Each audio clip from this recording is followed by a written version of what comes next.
I have the honor today to present Dr. Keith Folse. I met him 7 years ago. He was my professor in one of the courses in my master's program about his book, 8 Myths of Vocabulary Teaching, or Vocabulary, period. It was very interesting, and I've tried to keep in touch with him, and I've actually pushed to have him come several times, but his schedule is so full, and it just didn't work, but we're really glad this year that he's able to be here. This morning I spent a little time Googling Dr. Folse. I was looking for something a little different than our traditional bio, and the one interesting thing I found was on Rate My Professors. Don't worry. Yeah. Just on the first page, these were some of the comments.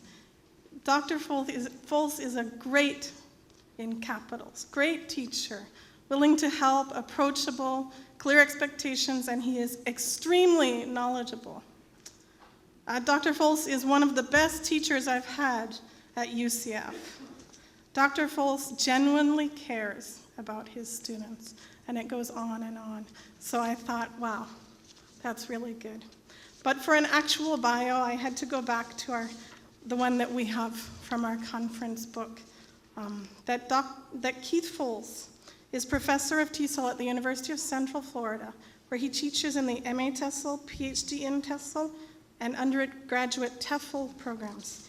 He has taught languages for more than 30 years in the US, Japan, Malaysia, Saudi Arabia, and Kuwait. He's the author of at least 55 textbooks, including the successful Greats writing series by Cengage.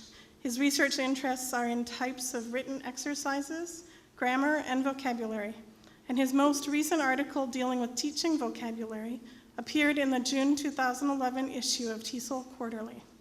Dr. Folse has won many teaching and research awards, including Graduate Professor of the Year at his university, as well as the 2007 Excellence in Teaching Award from International TESOL. That's an honor. Dr. Folse's participation in KOTESOL 2011 is sponsored in full by Cengage Learning. So I would like to present Dr. Keith Folse.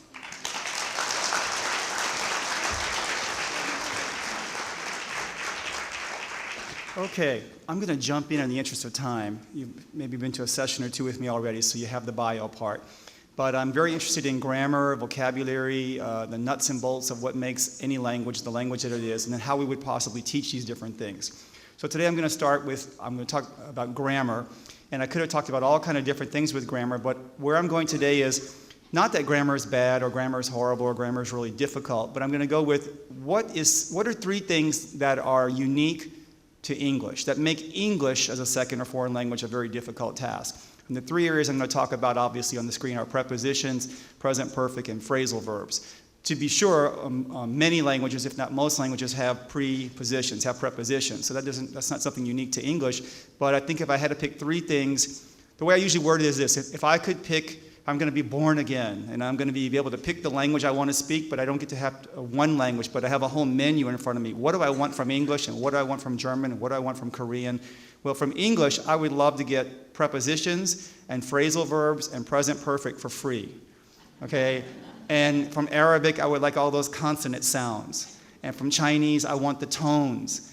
Maybe I want the writing system, I don't know. But the point is, from English, if I had to pick one of these that's the worst nightmare, I'm going to go with phrasal verbs, something that really is pretty much unique to Germanic languages, but especially English. I'm going to jump in really quickly here. So when we talk about ESL grammar, what do we mean by that? And in the group today, we've got basically 2 groups. We've got Korean teachers of English, and we've got native English speakers of English as a second language. So for the Korean teachers, since you learned ESL, you learned English as a second language, this information is not so new to you as much as it is, yeah, I remember how bad that was. I thought maybe it was just me. No, it wasn't just you. It really is bad. But for the native speakers, we don't study these things. We don't study phrasal verbs. We don't know what that is because we just get it right. But native speakers, when they think about grammar, and they think of 8 parts of speech, and they think of, now if you think in your head and list the 8 parts of speech in your head, I don't care where you went to school, everybody starts with nouns, okay? And then probably your second one is going to be verbs. And at this point, there's going to be a little bit of divergence, as some of you will go to adjective and some of you will go to pronoun. But I don't get somebody suddenly saying conjunction. No, because I can't remember what the 8 parts of speech are. And the 8 parts of speech, as nice and neat as they are, that's really not what ESL grammar is about. So what is ESL grammar? It could be something as complex as negating. This is one of the worst nightmares in English, is how do you make a verb negative? Think about any language you speak, the first thing you want to be able to do is say yes, make a statement, right? And then in some of the countries where I've lived, I didn't want to eat that food, so I quickly wanted to say, no, I'm not eating an animal. And then you look in English, how you have the words like I go. Well, the don't. Where does this don't come from? Well, we have something called don't. So I'm an ESL student trying to pick this up. Okay, don't. How about I don't am? No, with am we say I am not. Okay, what about I don't should? No, we don't do that one either. Oh, what, it's an exception. No, it's not an exception. He eats. He don't eats. Oh, we can't do that. We have to say he doesn't eat. Where did the S go? So again, if by a show of hands, how many people here have never studied Spanish in your life, ever, ever, ever? Okay, allow me to teach you how to negate in Spanish. Take any verb, put no in front of it, and you're done. That's it. So you get something like entiendo, which means I understand, and then would be no entiendo. Quiero, which means I want, is no quiero. And then it doesn't matter whether you crank it up to future perfect or whatever, have any verb, you just put no and whatever your pile of verb stuff is left over there, okay? But in English, try to do the same thing. So suppose you believe that not is the way that you negate. So you get I am becomes I am not. He is not. Okay, I want to roll. I speak not. No. And so, no, that's I don't speak. And then I can speak not. I don't can speak, obviously, right? So it's a good example to me of where negating is really a pure ESL kind of issue. All right, then form versus usage. Native speakers make certain kinds of mistakes. Now, if you're a Korean teacher, if you're a non-native speaker, this might come as a shock to you if your English is out of a book and your English is really good. Native speakers say things like, he don't. Yeah, it don't matter. Now, if your students are practicing song English, they're getting this, it don't matter, he don't love me like he used to, right? And didn't speak English well either. And then she ain't got. And then you should have went.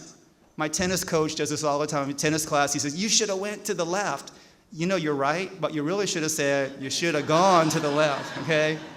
And my favorite is, I seen it, which you'll recognize as the tornado English. Doesn't matter where the tornado hit, they always say, I seen it. I seen the tornado coming.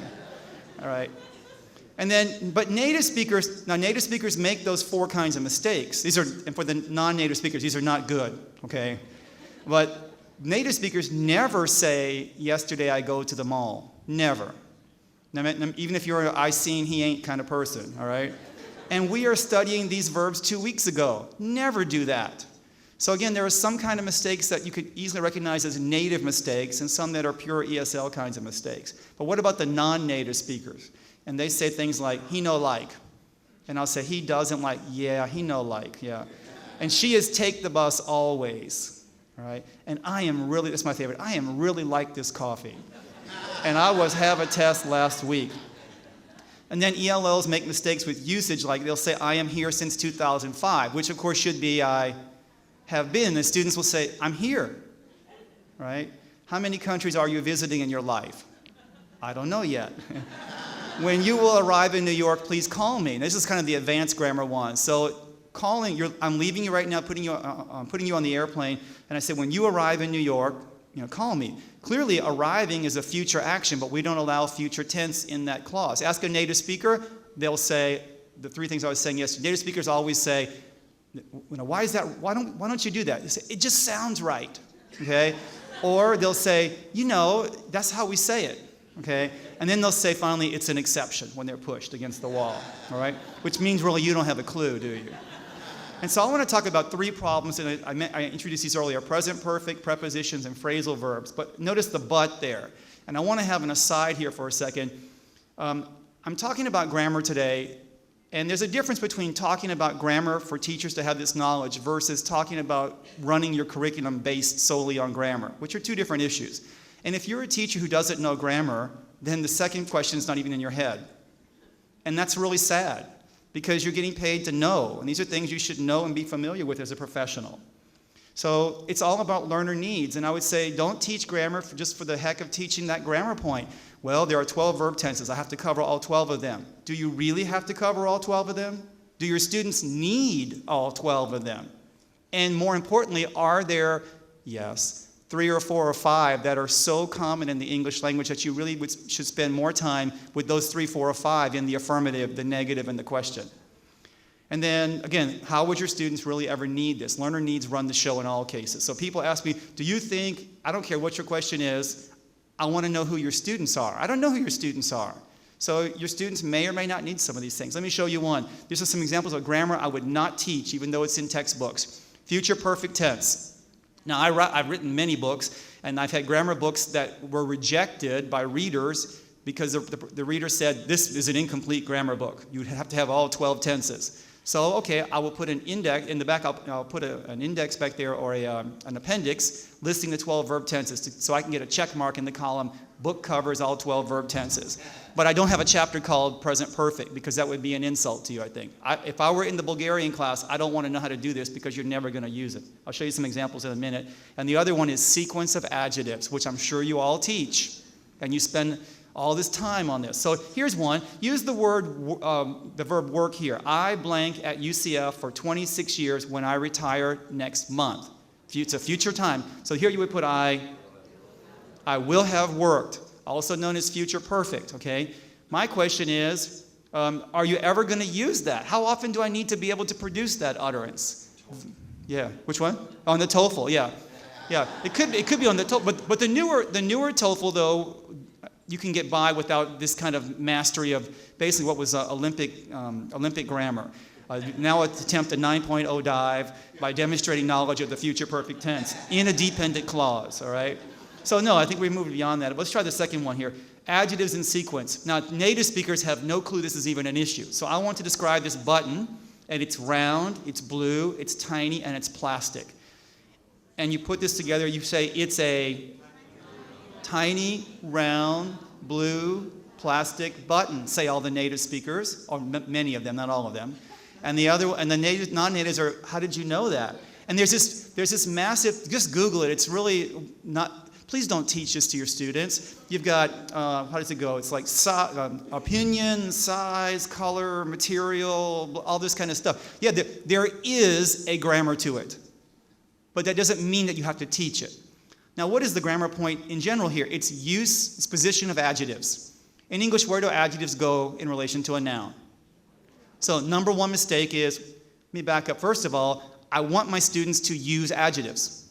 Most students, when they're doing their writing, don't put adjectives in. That's the mistake.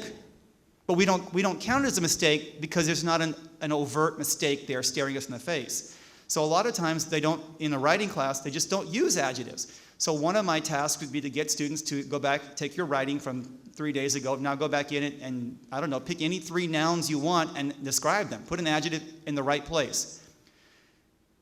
Why would I want them to put 2 adjectives in front, or 3 or 4? We've heard talk at corpus linguistics at this conference a lot, and it's not just here at KOTESOL, it's a big thing worldwide with TESOL. When we look at actually what do native speakers do when they open their mouth and speak. The average noun has how many adjectives, descriptive adjectives, I don't mean like the and a, descriptive adjectives in front of it when you have a conversation. 0. Yeah, where did you get that dress? Oh, I went to the mall. Really? Yeah, I went yesterday. Who'd you go with? Oh, so-and-so. Drove his car. And then if you find something with an adjective, it's going to have 1 adjective. I challenge you to go through natural, normal, I don't mean a composition like it's, someone's novel where you've got 5 descriptive adjectives because they're that kind of writer. But in normal, your students aren't trying to write novels, I'm guessing. They're trying to write paragraphs. And the native speaker writing paragraphs is not going to stick 3 adjectives in front of it. Now, if it were academic writing, they might have these complex piles of nouns, like the automobile repair manual instructions. can be found on page 75. That's more of what we would do in a technical kind of writing. But we're not doing the tiny round blue plastic button. I don't need to talk about your button that much, okay? So there was the answer.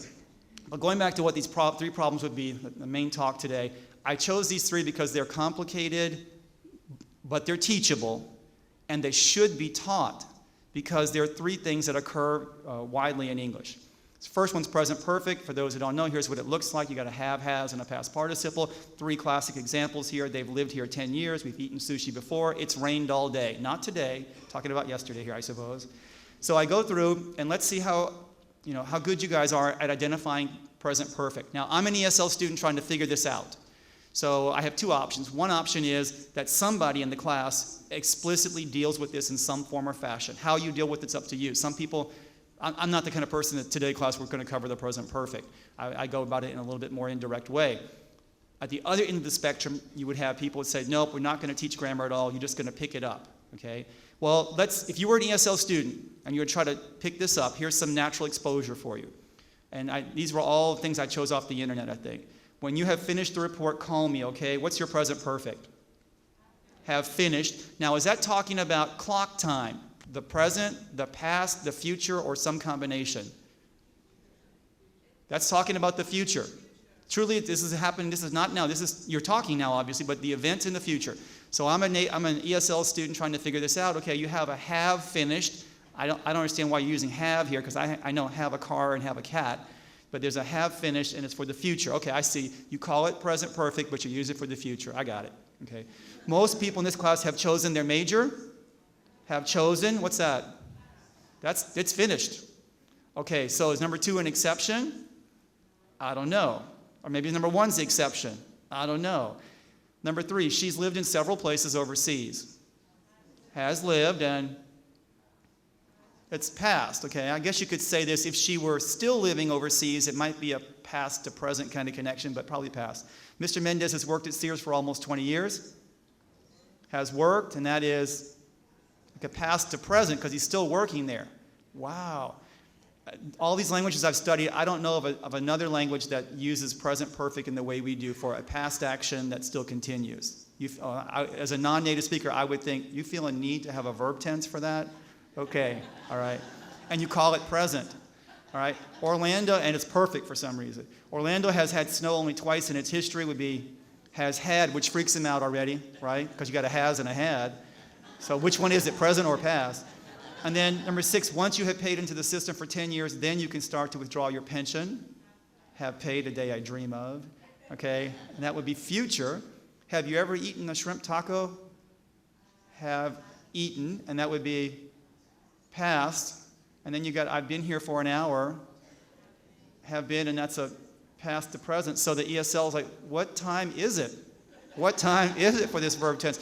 But I think I'll say this, when you're teaching this, what textbooks used to do, they would have maybe one unit dedicated to the present perfect, and it might be couched in some kind of, have you ever, climbed Mount Fuji or something like that.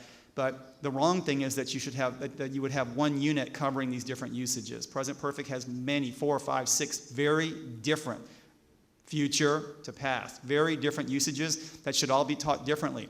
This really hit home for me in 2 times. Once when I was studying French. If you study French, they have something, their past tense looks like our present perfect and covers everything. But when I was learning Japanese, in Japanese there's I'll call it a tense, an expression. If I want to ask you, have you ever eaten sushi? I have to say, ate sushi experience do you have? Right? Yeah, yeah, I mean, that's what, and I thought, wow, you have a separate structure? And I remember thinking, this must be really confusing for you when you're learning English, that we have this one shell, present perfect, have, participle, and we use it for all these different things. All right. And then, of course, they're confused because you've got, I have a book is what they know. All right. And before we go analyzing these 3 statements, one thing, if you're ever pushed against the board with grammar, you're not sure what's happening, ask yourself, is it something about the fact that the verb is used in the affirmative, in the negative, or in the question format? So if a native speakers or advanced speakers, there's a grammar question the student gives you, you don't know what to deal with, how to deal with it, ask yourself, is it connected to the fact that it's negative or that it's a question? All right? So the affirmative, negative question. But if we go through these, a student says, I have a book, then why can't I have a study? No, I have studied. And then I don't have a book, of course, and then negate it, they want to say, I don't have studied. No, we don't say, we say, I have not studied. Why? Because we do. And then, do you have a book? Do you have studied? We don't do that, it's have you studied. Of course, there are reasons for all these that are very explainable, but my point is, we should all appreciate the plight of our students when they're approaching this tense. It's a very, very important verb tense. All right? So why is it such a pain for everybody? The form, I'm not going to read all these, but the form is difficult. And then also they have that have worked and have lived. I had students ask me, why is have special? Can I say like take? What about take? Could I take worked and take flown? And what about like work and like? No, can't do that. And then the usage, well, when is it present? Yeah. Is it past? Yeah. Is it future? Yeah. Yeah. It's everything. It's an all-encompassing verb tense. Prepositions. Now, again, non-native speakers will have a very different understanding of this concept in English than the native speakers. When I ask native speakers who have no ESL training about the preposition, they always give me the nice, clean example like in the box, on the table. And to be sure, those are prepositions, but those are only a small number of the prepositions in English. Sorry, wrong way. I thought, and the winner is, there we go. So prepositions are these small words, and you know the add, in, on kind of things. But we also have two-word prepositions, like due to the rain and because of the rain. That's not because plus of. What would the because be if it's not part of because of? And the way you can tell this is if you speak a second language or know something of a second language, as you should, translate any of these into another language, and I'll bet it ends up being one word. Or some of those one-word ones take two words in English, or in the other language. We also have three-word prepositions like in lieu of, right? In spite of, on top of. Now here's a good example of corpus linguistics where vocabulary and grammar combine. In lieu of means instead of, right? But where would you hear or see in lieu of the most? Actually, in the obituary column in the newspaper. In lieu of flowers, that's the number one occurrence. In lieu of flowers, please, the family would like donations or something to the American Cancer Society. In lieu of. Prepositions are tough. They don't translate well. On Monday? Why on? Why not in? In what seems better to me. Or why not at Monday since you say at 9 o'clock? And then my favorite though, with malice. I'm coming with Susan, I'm coming with malice, okay? And then here's the thing, to show you how difficult these things are if your second language is not so good, just look at dictionary.com, the definition of on, for example, there are 30 different ons.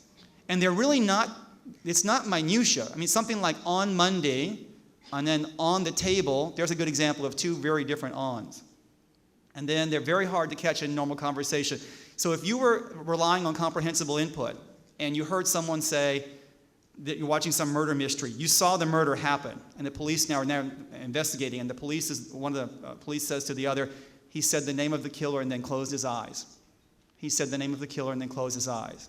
Now, if I'm a beginner, I don't hear any of that. All I hear is close his eyes. What's his eyes? I'm not sure what his eyes is. And then, but think how hard it is to catch the OF. He said the name of the killer and then closed his eyes. And we don't even do OF, do we? It's a UV, of, right? I'll tell you a story. When I was learning Spanish, my Spanish got to be really good. And there's one thing, even when I reached a pretty high level, I would ask people, the question I wanted to ask was, how you had a party. How did it go? How did your party go? How was your party? And I would ask, I heard people say, ¿Cómo te fue? You know, how to you, it went, it was, your whatever, like tu fiesta. And so I heard people say, ¿Cómo te fue tu fiesta? And that's not what they were saying. They were saying, ¿Cómo te fue en tu fiesta? You have to say, how did it go in your test? How did it go in your class? But I didn't catch that. And I kept repeating, very fluent, hanging out with Latinos all the time. ¿Cómo te fue en tu examen? ¿Cómo te fue? And finally, one day, someone did what teachers do. They corrected me. Because adults don't correct each other. It's rude, okay? Teachers get paid to do that. And so in this case, someone said, your Spanish is really, this is happening in Spanish, your Spanish is really good, but we don't say that. And this is how cocky I was. I said, yeah, I think you do. Because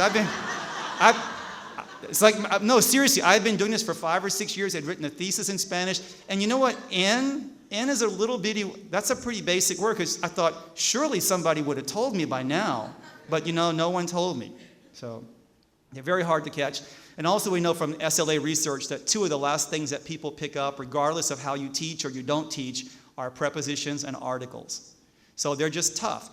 Why would prepositions be so difficult? Because it's not one system. You could argue that simple past tense, okay, use it for the past. It's pretty much, it has maybe a few other usages. Present perfect, many more usages. So it's more difficult to acquire. But prepositions, gosh, they're all over the place here. All right? And the same thing with articles. That's why when I see a textbook that has chapter 17 articles, you can't possibly cover all those articles, or even a large number of those, and make any sense. And even if you taught it for 45 minutes, there's no way I'm going to acquire that. It's just a very, very complicated system. My point with number 4 is don't beat yourself up, or the students, please, if they don't get the prepositions and articles right away. Those take a lot of time to acquire. Because of you or despite you, it won't matter. Prepositions. So help me fill these in. Do you want sugar? Well, here's what the ESL students would say. On your coffee. The painting is in the left wall. The accident happened at Monday. These all look very familiar, do they not? And the students ask you, and then, or they don't, they end up like me, or they ask you these things, and as a native speaker, well, it's because it's in your coffee. It's in, right? And then they demonstrate there's a stain, like I'm drinking coffee and the coffee spills and there's some brown stuff now here. I said, oh wow, this is really bad because this is a bright shirt and now there's a coffee stain on it or in it. Well, I don't know, but to the ESL student, is it on it or is it inside of your shirt, right? So this is what they would say. Of course, we would say, do you want sugar in your coffee? The painting is on the left wall. Number 3, on Monday. 4, at midnight. 5, in sports. 6, 2, 7, from New Orleans, famous 4, 8, 2, okay? And then, so you look at these prepositions, I will tell you that you can take these 8 examples and actually divide them into 2 very different kinds of prepositions. The average native speaker has no clue about this. A native speaker, we assume that number 1 is the same as number 7, is the same as number 8, is the same as number 3. But actually you can divide this. The first 4 are different from the second 4. All right, just let your brain wrap around it a little bit. So my question is, think about, how do you know when to choose the in? What word triggers the in? Or triggers the 2, or triggers the 4? Let's try some examples. So sometimes what matters is what comes after. So do you want sugar in your coffee? But if I change coffee to pancakes, then it would be, you want sugar on your pancakes. So clearly what matters is what comes after the preposition. That's our traditional example. So that is truly a preposition, right? Allow me to admit my ignorance here. As a native speaker, 7th, 8th, 9th grade, now native speakers, when we have to identify parts of speech in a sentence, how do we abbreviate preposition? Prep. So when we're doing exercises in 7th grade, we write P-R-E-P, V, A-D-J, P-R-E-P. I never associated the pre and preposition. To me, it was preposition. And I was in Japanese class in Japan, and in Japan, that word for preposition, they have postpositions. And it was the kanji for the after position. And I said, oh, that's interesting. The Japanese teacher, she was explaining the postposition word. And when she said this, I said, oh, that's interesting. We don't have that in English. And she said, yes, you do. And I said, no, we don't. And she said, yeah, preposition. I thought, good God, 30 years I've been doing this, or about 20 at the time. My point is, native speakers never noticed the position in the word preposition, because it was preposition. So in this case, the preposition really is what goes with coffee and pancakes. Look at the second example. The accident happened on Monday, and then if I change Monday to 8:47, at. But what if I change, go back to this example. What if I don't have happened? Give me a synonym for happened. Occurred. If I change it to occurred, what do you put? We're still putting at, right? My point is, what comes before the preposition didn't matter. Truly, in this case, the only thing that matters is what the object is. So the word is June, what would you put? In June. So some people will argue that for grammar, you have to have this massive context. No, you don't. In order to know that in goes here, all you need is June. I don't need to know the subject and the verb necessarily. Now let me show you some different ones, though. He's really interested in sports. But what if I change sports to computers? Doesn't matter. So here you have a case of where the preposition is being triggered by what comes before it. And to native speakers, we don't study these. And grammatically, our grammar system doesn't help us out, so we assume that it's the object that matters. In this case, it doesn't. And sick, he's really sick of sports, unfamiliar with sports. She's very dedicated to her new job, satisfied with and tired of. Or you can also be tired from if you're physically tired. Now, a lot of people look at this and say, how do you ever figure this out? You don't figure these out. These have to be memorized, or if you're doing extensive reading, then they'll be exposed to it a lot, and your teaching goal should be that you actually are going to have the prepositions or the words that come before it, the most common combinations. In other words, you're teaching something that students actually need. So, yes, you can find a list of 187 adjectives followed by prepositions, but your job is to go through and figure out, are there 20 adjectives in there that my students actually need to do the reading practice or the writing practice? And that's where you come into play. All right? I'll show you this as kind of a cheat sheet. This was in a workshop yesterday. What was you feeling with Monday? On Monday, at noon, in May, in 1999, on my birthday, and then in spring. And there are the answers, which you got a 100 on. I'm very proud of you. And so then I turn to you as a native speaker and say, how come? Why? How did you know to put the at, on, and in? No clue. Actually, it's a very easy answer here. It turns out that I always teach it with a pyramid. There's this at, on, and in, and this you can find in one of my books, Top 10. Okay? This is, to me, was one of the greatest charts ever, because for my adult learners that I teach, and in Japan and in Malaysia and the States, they're very confused by at, on, and in. And suddenly, it makes sense. So it turns out if it's clock time, we use at. And if it's anything with a day, we use on. Whether it's the actual day like Monday or it's my birthday or December 25th. And anything bigger than a day, we tend to go with in. So you get in a month, in a season, in a year, in a decade, in the century, in whatever you want to put there. But it's actually very systematic. Now, before I knew this, when a student asked me a question, I thought, I have no clue what you're talking about. Well, actually, I know what you're talking about, but I certainly don't know what the answer is. So let's move on. And actually, when I saw this pyramid, it was just the greatest invention ever. There's actually a rule to this. Who knew? Now, you know, as native speakers, we never had this information presented to us. We just got it right because we had 18 years to figure it out. But for somebody going into a second language, I want a teacher who knows what's going on, has already figured out what are the most basic things that I need to know, and this is pretty basic, and can present them to me in an efficient way. Sure. Yeah. Christmas and Christmas Day. Mm-hmm. You say at Christmas and then on Christmas Day. Yeah, and the at has to do with that's actually a bigger picture there. So like at Easter, or I don't know, it's like a period of time there. Because then it goes back to day, yeah. Because the day triggers that thing, totally, yeah. And yeah, now with the add, on, and in, with these prepositions, there will certainly be exceptions. There will certainly be exceptions there. But with my students, here's what I don't want to do. I don't want to turn them loose and let them think that the whole thing is just this mad system that no one can figure out. There is a system here. And so the add, on, and in can be done pretty systematically. Now, let me ask you this really quickly here. Annoyed, confusing, satisfied. What part of speech are those words? In bold. Those are all adjectives. So you've got adjectives that are followed by certain prepositions. 3 categories here for the native speakers who haven't studied this before.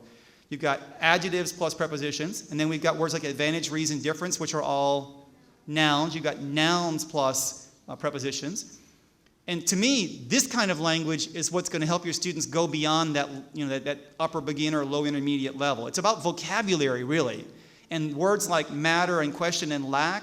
Make a sentence with the word lack. If it's a verb, of course, I lack, whatever. But if you're going to use a lack, it's going to be of. So the vocabulary has a grammar to it in a way. All right? And then dream, thinking, work would all be verbs. So you've got adjective combinations, noun combinations, and verb combinations. Okay? I'm happy to send this PowerPoint to anybody that wants to email me. Okay? See all the people snapping away. I'll give you a better picture. Okay? So prepositions are really tough. I won't go through this. It's almost everything we've covered there. But the last thing, look at number 4. In normal conversation, if you believe that comprehensible input alone is going to help, in normal conversation, they are not stressed. No one says, would you please put that money in the box? Unless somebody had confusion about it earlier. Yeah. All right, phrasal verbs, my last one I'm going to fly through really fast. I think this is the worst thing about English. Gosh, if you're a non-native speaker, I'm sorry. But this is why I have job security. Because no one can figure out these things. There are only Germanic languages and a few languages in Africa have this. Romance languages don't have it. Japanese I know didn't have it, so it's it's a difficult area for a lot of learners. The coach called out the correct score. I turned down the music. He tried on the tennis shoes last. He told off his boss and then got fired. You have to put in 75 cents to get a Coke. Now it's $1.75. And you have to put 75 cents in. Oh, you can move it? Yeah. How do you know? It sounds right. That's how we say it. It's an exception. Yeah, okay. 2 guys held up the bank. 2 guys held the bank up. All right. And then I'll show you, it's 2 or 3 words. They're polysemous, which means they have multiple meanings, many meanings. So if I were to ask you, what does get mean? What does come mean? What does go? They got 30 meanings in your head. I want to show you how difficult this is for the ESL students. And then the second part is technically called a particle. I never use that word in class. When I teach phrasal verbs, I'll say with phrasal verbs, the first part is a verb, and the second part is called the second part. Okay? Because I don't want to know the word particle, or it's not really a preposition. So if the linguist can't agree on it, I'm not going to worry about what to call it. You just need to know that they exist, and it consists of 2 pieces. And one of these pieces can float. All right? Yeah, combination has multiple meanings. So let's do one example, the word take. Now, when I ask most native speakers, what does take mean? People move hands, like take, like this, right? But you could also be take a bus, take a shower, take your time. Take has good, it's polysemous, tons of meanings. So first you have the issue of knowing what take means. But wait, we can combine these with, there are usually 9 particles that are the most active. I remember them in opposites. So you've got up, down, in, out, on, off, and ABO. A way back over. There are many others, but these are the 9 that are the most productive. Again, I'm basing my teaching on learner needs. If I teach this, will people be able to use it outside of class? So now you think, okay, the take has many meanings. I feel sorry for you. Now you have 9 possible. But if you had 30 meanings before for take, now you only have 39. So it's not that bad, right? But wait. Take's one of the worst. And these, look at my favorite is take out. Take out can be to accompany a person on a date, like I'm going to take Susan out. It can be also to borrow. I'm going to take out this book from the library. It can also be to kill somebody. So when you say I'm going to take her out, it could be temporary or permanent. You don't know. All right? But the point is, there are at least 25 different meanings here. And the only one on here that I would argue is not worth learning if I were in Bulgarian level 2 is take up your pants, to hem. But everything else is pretty much a common meaning there. All right, and you can separate it. So again, if you believe in comprehensible input, Sue, sorry, it's not S-U-Y, it should be Sue. Sue says, hey, did we have any homework? And Joe says, yeah, we had to look all of those science terms on pages 96 and 97 up. We had to look. Now the poor ESL, what does look mean? Look for, look up, look, hold it up. Now go back, retrieve. By the way, the conversation didn't stop. I kept going forward with more information. It's a nightmare.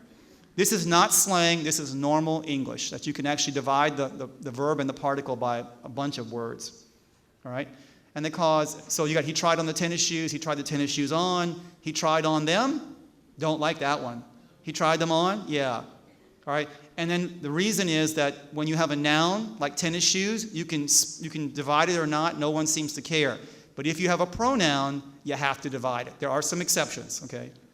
But again, the purpose of this thing today was to show you how horrible this is for the poor students. And then number 4, I'll want to mention that one. Phrasal verbs, they're very productive.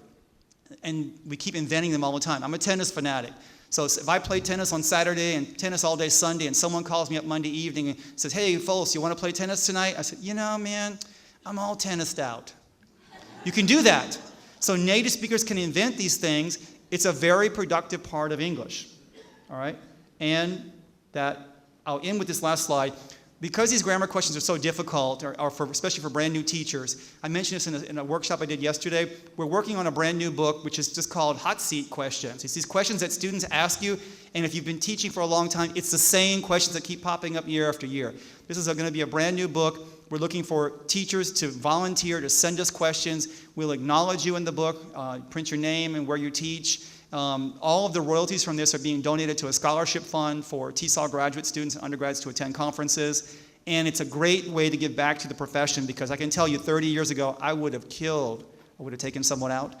I would have killed to have somebody give me these answers in advance. And that's all for today. Thank you very much. Thank you.